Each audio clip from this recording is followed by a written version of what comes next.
Over the last couple of years, I've been seeing a lot more criticism on the turn-based RPG model in the gaming space. And ever since the release of Expedition 33 and the success and attention it has received, normal people have not been too happy. Expedition 33 would have been fun if it wasn't turn-based. Damn, the game looks good, but it's turn-based. Why do people enjoy so much if it's turn-based? Yeah, more than ever, people are having a problem with playing turn-based RPGs that require some very minimal level of thinking and attention in order to play. People ranting about turn-based rather play their Marvel rivals, Spider-Mans, Astrobots, or Call of Duties. And there's absolutely nothing wrong with those type of games. They are fun, exciting, very accessible games that you can pick up after a long day of work. Sometimes you don't want to use your brain while playing a game, you just want to interact and have fun with your friends. Except when you start seeing people from these communities that start giving their input on popular turn-based RPGs and start calling them boring, uninteresting, not creative, whatever the hell that means. When Metaphor Ray Fantasio was announced as a nomination for Game of the Year, it brought a lot of attention, not only from fans of Persona or JRPG enjoyers, but everyone had eyes on it.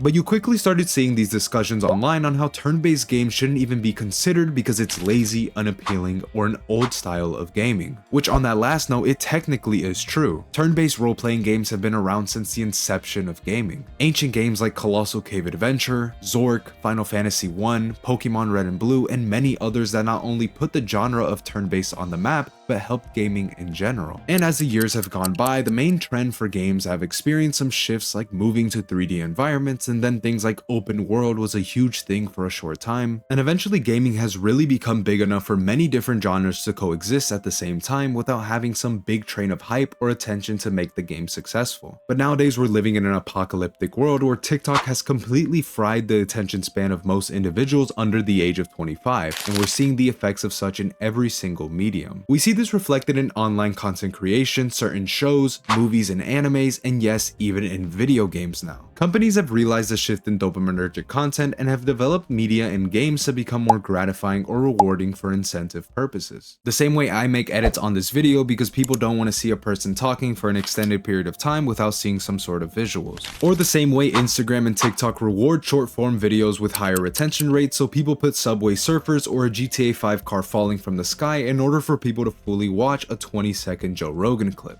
Hell, and even anime is starting to do this, with Solo Leveling winning Anime of the Year because of how fast-paced the story went. He literally went from being a little scrawny bum to one of the best Korean hunters in a span of like 12 episodes.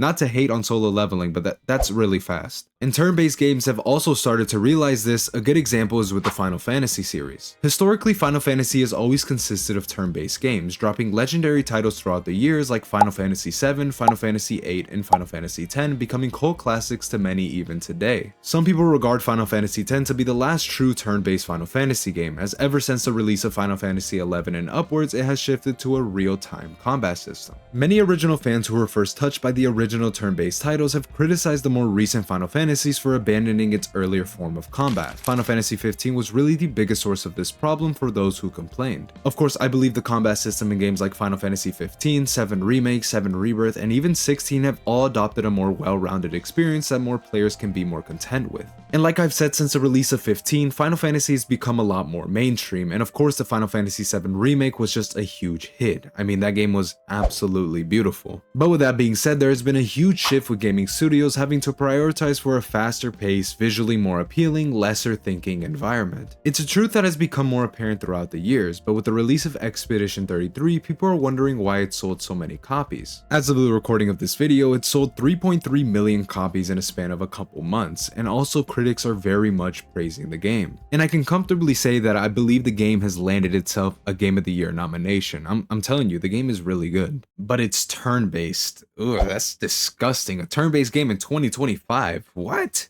I'm not playing that shit. Yeah, with the hype it was receiving, people thought it was some Elden Ring or Ghost of Tsushima with exciting action combat, omnidirectional movements to evade your enemies, or riding horses, I don't know. But then when people heard that you gotta attack and then wait until your next turn, yeah, they were not gonna play that.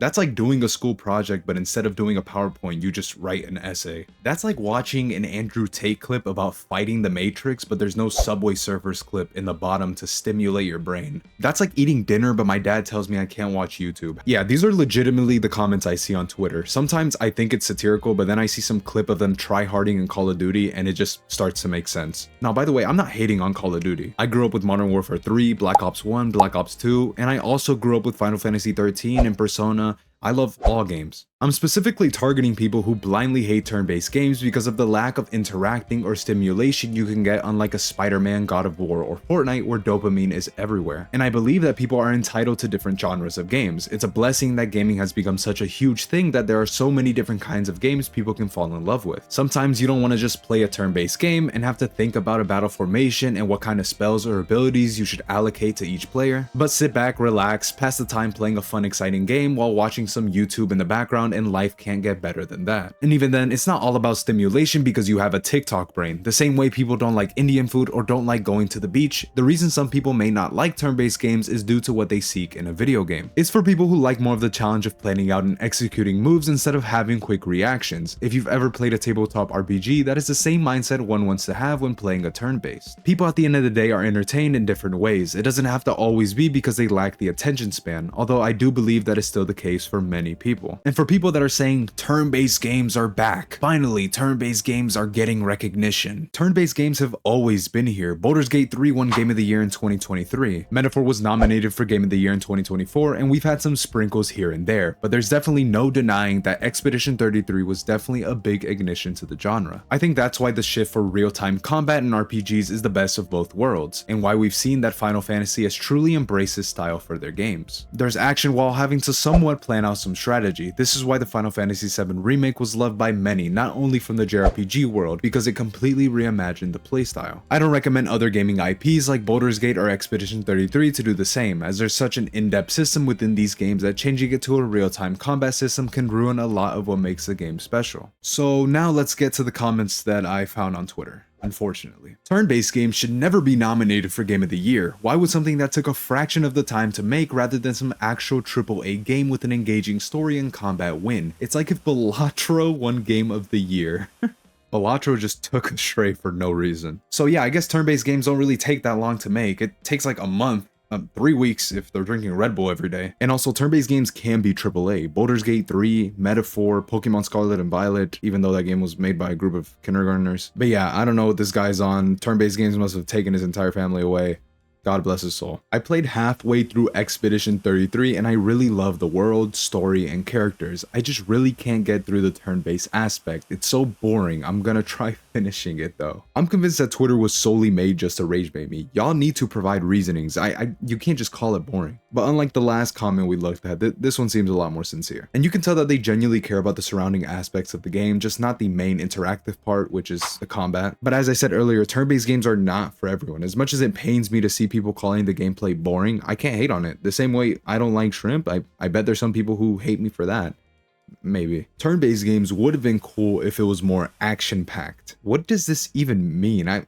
I'm just gonna skip this one. Turn-based games suck. That's not how fighting works. You don't take turns. You run in and wail on each other until someone dies. What? This is like little kids proving their point. I want the toy. No, I want it. Like what? The guy says that's how fighting works. Bro, it's a video game. What does that even mean? And the last segment of this comment really did enlighten me. You just attack each other until someone dies. Very strategic man. He's a true visionary. Anyways, that'll be it for today's video. I just wanted to talk about the placement of turn-based games in today's gaming sphere, especially with the release of Expedition 33 and how massive that got. I'm glad to see that there's still a huge market for turn-based games. And it's not like the criticisms for turn-based games are bad or anything. People play video games for different reasons. And if you don't enjoy the carefully planned out play, that's why there are other games out there for you. And I'm excited for upcoming releases in the turn-based genre like Persona 4 Revival that recently just got announced. A lot of people were mad when it was first rumored because instead of working on the 6, they were just gonna remake one that already happened, but you know, it is the fourth, and the fourth I think is the best, so I'm not mad at all. And Final Fantasy Tactics is also getting a remaster with the Valis Chronicles, updated visuals, a brand new UI, and voice acting added, so I'm also looking forward to that as well. Anyways, let me know what you guys think about turn-based games. Are there any valid criticisms on these type of games that you guys have?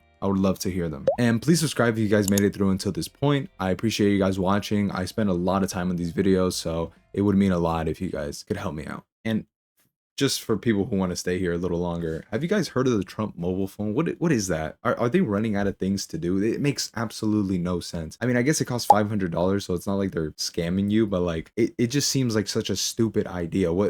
Why? I don't care how politically inclined you are. Please don't buy this phone. It's not worth the $500. It's probably like a $200 phone. It probably can't even run Roblox. So don't get it. Okay. I mean, the demographic isn't for kids who are going to play Roblox, but bye. This channel isn't politically oriented, by the way. I just wanted to talk about that. And I don't support Democrats or Republicans or none of that. I don't care. Okay, I'm a gaming channel. That doesn't matter. Whatever. Bye.